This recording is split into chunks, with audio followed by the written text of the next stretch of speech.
Pathetic boy, you never had a head for success, my dad told me. Not long after, I was trending nationwide. I'd just been announced as one of the youngest male founders on Wall Street. At the family barbecue, everyone went silent when I rolled up in my Ferrari. My name is Joshua Langford. I'm 23 years old, and I built a financial technology startup from scratch in Charleston, South Carolina. Where I'm from, success means calloused hands and a sunburned neck. My father, Nathan, ran a landscaping business for 30 years and measured a man's worth by physical labor. When I chose finance over following him into the family business, the disappointment in his eyes cut deeper than any shovel could dig. For 3 years, I'd been working on an algorithm that could predict market trends better than the big firms. Nights, weekends, holidays, all spent hunched over my laptop while my friends were out living their lives. My dad would walk past my room, shake his head, and mutter something about boys playing with computers. Each time, I'd work another hour just to prove him wrong. Last month, I overheard him talking to my uncle at our family dinner. "Joshua will be back mowing lawns by summer," he said, laughing. "That boy couldn't sell water in a desert." I didn't say anything, just ate my dinner, helped clean up, and drove back to my apartment to finalize the biggest deal of my life. I grew up watching my father build his landscaping company from a single truck to a fleet of 20. Every summer from age 12, I worked for him, cutting grass, planting trees, hauling mulch under the Carolina sun. He taught me the value of hard work, but somewhere along the way, he confused hard work with hard labor. When I got accepted to University of South Carolina's business program, he barely acknowledged it. "College boys think they know everything until they meet the real world," he said, handing me a $20 bill for the road. That was his version of a send-off. My mother, Denise, was different. She slipped me $500 she'd saved from her teaching salary and whispered, "Go make something of yourself that makes you happy." She never said it in front of my dad. During sophomore year, I developed an algorithm that caught the attention of one of my professors. "This could revolutionize how regular people invest," he told me. I dropped out the next semester to focus on building it into something real. When I called home to explain, my mother cried. My father hung up. For the next 2 years, I lived off ramen and worked out of a tiny apartment with 2 roommates. One venture capitalist after another turned me down. "Too young," they said. "Not enough experience." Each rejection email I'd print out and tape to my wall, not as motivation, as a reminder of who didn't believe in me. Thomas Blake, my roommate from freshman year, stuck by me. He'd bring me food when I forgot to eat, proofread my pitches, and never once questioned whether I'd make it. "You're the smartest person I know," he'd say. "Just don't forget us little people when you're rich." Meanwhile, my father's comments grew sharper. At Thanksgiving, he introduced me to his clients as my son who's still figuring things out. At Christmas, he suggested I apply for a manager position at his company, since that computer thing isn't working out. I noticed how he'd suddenly change the subject whenever I tried to explain my work. How he'd interrupt me mid-sentence to point out a neighbor's nicely manicured lawn. How he never once asked to see what I was building. On my 23rd birthday, I got an email from Blackwater Capital, one of the largest hedge funds on the East Coast. They wanted to license my technology, exclusively, for $14 million. I read the email 17 times, standing in my kitchen, coffee growing cold in my hand. I called Thomas first. He screamed so loud I had to hold the phone away from my ear. Then I called my mother. She cried again, but different tears this time. I didn't call my father. 3 days later, I signed the contracts in New York. The Blackwater executives took me to dinner at a restaurant where the menu had no prices. The CEO, a woman named Patricia Donovan, raised her glass. "To the future of finance," she said. Everyone clinked glasses. I smiled, but all I could think about was my father's voice. "Pathetic boy, you never had a head for success." That night in my hotel room, I got a text from my cousin Evan, the only person in my family who ever showed interest in what I was building. Just saw the Wall Street Journal article. Holy shit, Josh. You're famous. I opened my laptop. There it was. My face, my company, my story splashed across financial news sites. 23-year-old dropout lands 8-figure deal with Wall Street giant. The article mentioned my age 3 times, as if it were the most remarkable thing about me. I closed the laptop and stared out at the New York skyline. I wasn't angry anymore. I wasn't hurt. I just felt clear, like fog lifting off the harbor back home. I knew exactly what I needed to do. The next morning, I walked into a Ferrari dealership wearing jeans and a t-shirt. The salesman ignored me until I mentioned the price range I was considering. 2 hours later, I drove out in a red Ferrari Roma. Not because I particularly wanted one, but because I needed a message that couldn't be misinterpreted. I didn't call ahead before driving home to Charleston. I knew my father's annual Memorial Day barbecue would be happening, the one where he invited all his clients, employees, and extended family to show off his success. I timed my arrival for exactly 2 o'clock, when everyone would be gathered in the backyard. As I pulled into the driveway, the rumble of the engine drew eyes before the car was even visible. I parked next to my father's pickup truck, the one he'd always been so proud of, and took a deep breath. This wasn't about revenge. This was about finally being seen. I stepped into the backyard carrying nothing but my car keys. The conversation stopped like someone had hit a pause button. My mother's hand flew to her mouth. My father stood at the grill, spatula in mid-flip. "Sorry I'm late," I said, walking toward him. Traffic from New York was terrible. He recovered quickly, putting on the smile he used for clients. "Well, look who decided to grace us with his presence." He clapped me on the shoulder, too hard. "Whose car did you borrow to make that entrance, son?" The guests laughed. I didn't. "It's mine," I said quietly. "Bought it yesterday." "Right," he nodded, winking at Uncle Frank. "And I'm buying a private jet next week." More laughter. I pulled the title from my back pocket and handed it to him. His face changed as he read it. He folded it carefully and handed it back. "Must be nice to have rich friends who trust you with their toys," he said, turning back to the grill. "Grab a plate. Your mother made potato salad." Throughout the afternoon, I tried to talk to him. Really talk. Each time he deflected. When I mentioned the deal, he changed the subject to landscaping contracts. When I tried to explain the technology, he suddenly needed to refill the cooler. When his business partner asked me about the Wall Street Journal article, my father interrupted. "Don't believe everything you read, Pete. Journalists exaggerate everything these days." By evening, most guests had left. I found my father in his office, doing paperwork like he always did after hosting. "Dad, we need to talk about what's happening with my company." He didn't look up. "There's nothing to talk about. You got lucky with some computer thing. Don't think this makes you special." $14 million isn't luck, I said, my voice steady. He finally looked at me, eyes narrow. "You know what built this family? 40 years of breaking my back. Not sitting in a room pressing buttons. Not making up numbers on a screen." He pointed to a photo on his wall, him at 20, standing next to his first truck. "That's real work. That's real success. What I built is real too." "Is it?" He leaned forward. "Let me tell you something, Joshua. I've seen your type before. Flash-in-the-pan success. You'll blow through that money in a year, and those Wall Street sharks will spit you out when they're done with you. And then where will you be?" I didn't answer. "You'll be right back here," he continued, "begging for a job. And I'll have to explain to everyone why my son couldn't hack it in the real world." I left his office without another word. In the kitchen, my mother was washing dishes. She turned, drying her hands. "He's proud of you," she said softly. "He just doesn't know how to show it." I shook my head. "No, Mom. He's not proud. He's threatened." The next morning, I got a call from my cousin Evan. "Uncle Nathan's telling everyone your deal fell through and you lied about everything. He said you rented that car to show off."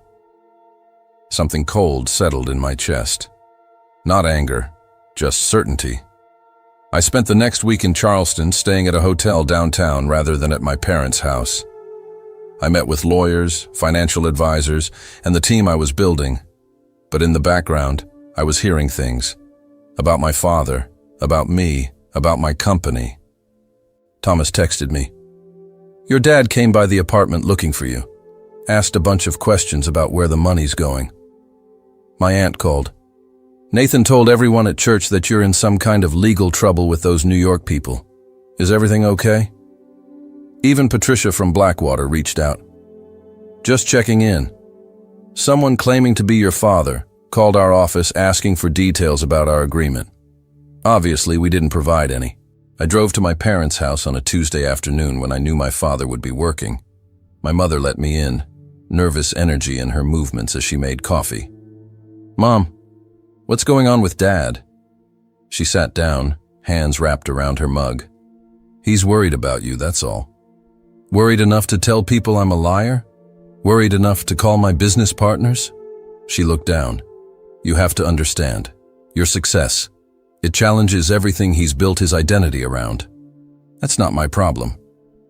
No, she agreed quietly, but he's making it your problem. She hesitated.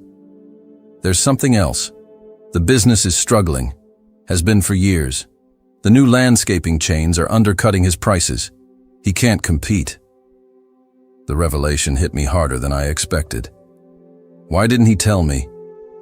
Pride, she said simply. The same reason he can't celebrate your success. In his mind, if he admits your way worked, it means his way failed. I left my mother with a promise to fix things. But as I drove away, I realized the problem went deeper than I thought. This wasn't just about my father's pride. It was about his fear. Fear that I represented a future that had no place for men like him. That evening I called Uncle Frank, my father's younger brother and business partner. We met at a bar downtown. He remortgaged the house, Frank told me, staring into his beer. 3 years ago, put everything into the business. New trucks, new equipment, trying to keep up with the big companies. It's not working. Why are you telling me this? Frank looked up. Because yesterday he asked me if I thought you'd be willing to invest your computer money in the landscaping business. He's planning to approach you about it. I sat back. He doesn't believe my success is real. But he wants my money? He believes it's real. He just can't admit it. Frank sighed. Look, your father is a proud man. He built something from nothing. But the world changed, and he didn't. On my way home, I drove past my father's business. The lights were still on. I parked across the street and watched him through the window, hunched over paperwork. For a moment, I saw him clearly, not as my father, but as a man running out of options, clinging to a past that was disappearing. I realized then that his attacks on me weren't just about resenting my success. They were about using me to explain his failure. If my way was wrong, then his way wasn't failing. It was just underappreciated in a world that no longer valued real work. The next morning, I received a text from him. Need to discuss business opportunity. Dinner tomorrow, 7 p.m. I texted back one word. Yes. I didn't go to dinner. Instead, I spent the day setting things in motion. First, I called Patricia at Blackwater. I need information on landscaping companies in the Charleston area. Specifically, which ones are acquisition targets and which are expanding. By noon, I had a list of the 3 biggest players in the region. By 3, I had meetings scheduled with 2 of them. Next, I called a commercial real estate agent. I'm looking for properties suitable for a tech incubator, preferably in Charleston's old industrial district. The following morning, I met with Greenscape Enterprises, the largest landscaping company in the state. The owner, Harold Jenkins, was expanding aggressively. We've had our eye on Langford landscaping for a while, he admitted after I explained my interest. Prime service area, loyal customer base. But Nathan won't even take my calls. What if I could change that? I asked. By evening, I had an offer in writing. Greenscape would buy my father's company for $1.2 million and twice what it was currently worth on paper, with a 5-year employment contract for my father as a regional manager. His employees would all keep their jobs with improved benefits. I also had a lease signed on a 15,000 square foot warehouse space that I was converting into the headquarters for my new company. I was bringing my operation back to Charleston. The final piece came together when I hired Evan, who had just graduated with a business degree, as my chief operating officer. "Are you serious?" he asked when I made the offer. "I've never run anything." "Neither had I told him. "But you believe in what we're building. That's what matters." 3 days after missing the dinner with my father, I still hadn't returned his increasingly irritated messages. Instead, I walked into his office unannounced, carrying a folder. He looked up, anger flashing across his face. "So you decided to grace me with your presence, after standing me up." I placed the folder on his desk. "This is more important than dinner." "What is this? Your big investment in my company?" His tone was mocking. "No, it's an acquisition offer from Greenscape. They want to buy Langford Landscaping." The color drained from his face. "You went behind my back?" "I went ahead of you," I corrected. "The business is failing, Dad. You and I both know it. This offer keeps your legacy intact. Your employees keep their jobs. You get to stay on as regional manager with profit sharing. So that's your plan? Sweep in with your Wall Street connections and take over the business I built?" His voice was rising. I shook my head. "The business you built is dying. This saves it." He stood up, trembling slightly. "Get out." "There's one more thing," I said, reaching into my jacket. I placed a key on his desk. "This is for you." He stared at it. "What's this supposed to be?" "It's the key to my Ferrari. Consider it a gift." His eyes narrowed with suspicion. "I don't want your charity." "It's not charity. It's an advance." I headed for the door, then turned back. "The offer expires in 48 hours. After that, Greenscape approaches your competitors. Think about your employees, Dad. Think about Mom." As I walked out, I heard him pick up the key. The next morning, I got a text from my mother. "He drove the car this morning. Didn't say a word about it. But he drove it." By evening, my father had called Harold Jenkins at Greenscape. 24 hours after that, they had a deal in principle. I watched from a distance, saying nothing, as my father signed away the business he'd built over 40 years. He looked smaller somehow, sitting at that conference table. But when he walked out, the keys to my Ferrari still in his pocket, his shoulders were straight. 2 months later, I stood on a makeshift stage in my newly renovated headquarters.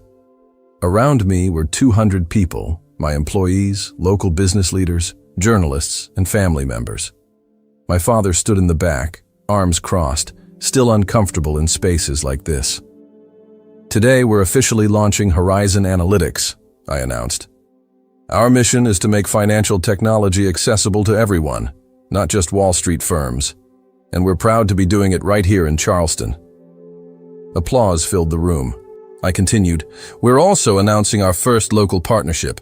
Horizon is investing $2 million in Greenscape Regional Holdings, the newly formed parent company of several landscaping businesses, including the former Langford Landscaping." Murmurs rippled through the crowd.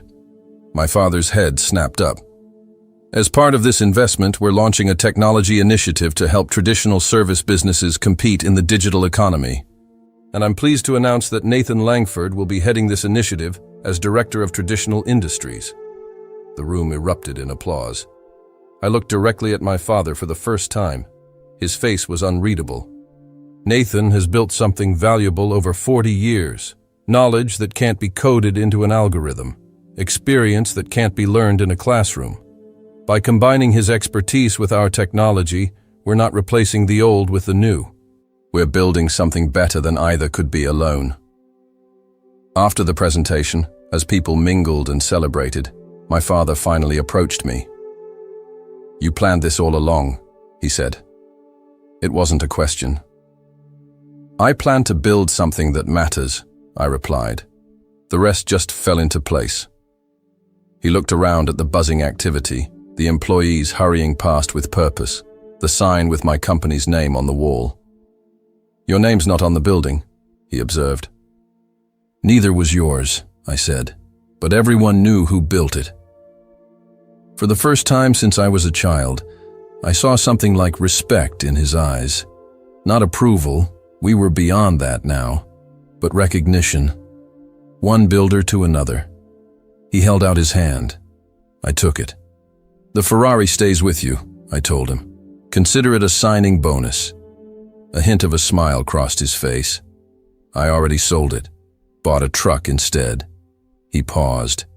"And put the rest in your company's stock." 6 months later, I sat in my office overlooking the Cooper River.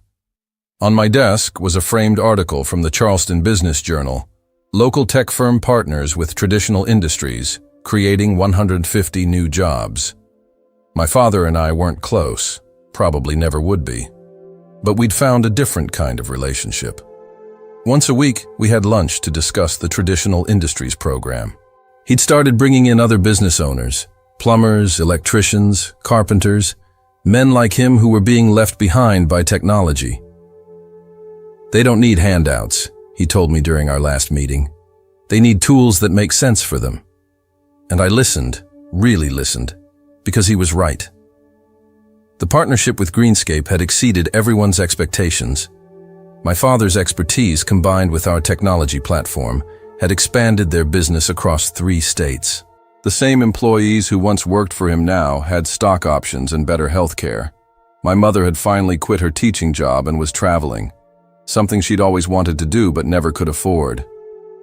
"Your father actually took a cooking class with me in Italy," she told me, laughing during our weekly call. Can you believe it?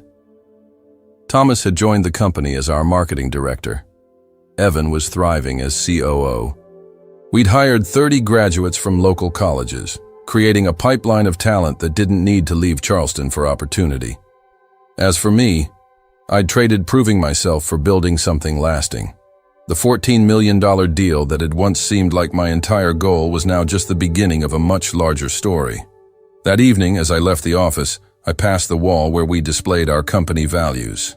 At the bottom was a new addition, suggested by my father during one of our meetings. Remember whose shoulders you stand on. I walked out to the parking lot where my basic black sedan was parked next to my father's new truck. No luxury cars needed anymore. We'd both made our points.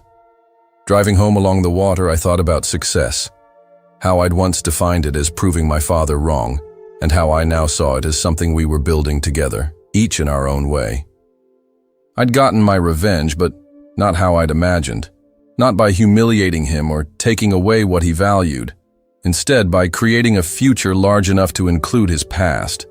By building something neither of us could have built alone. That felt like winning, not against him, but for both of us.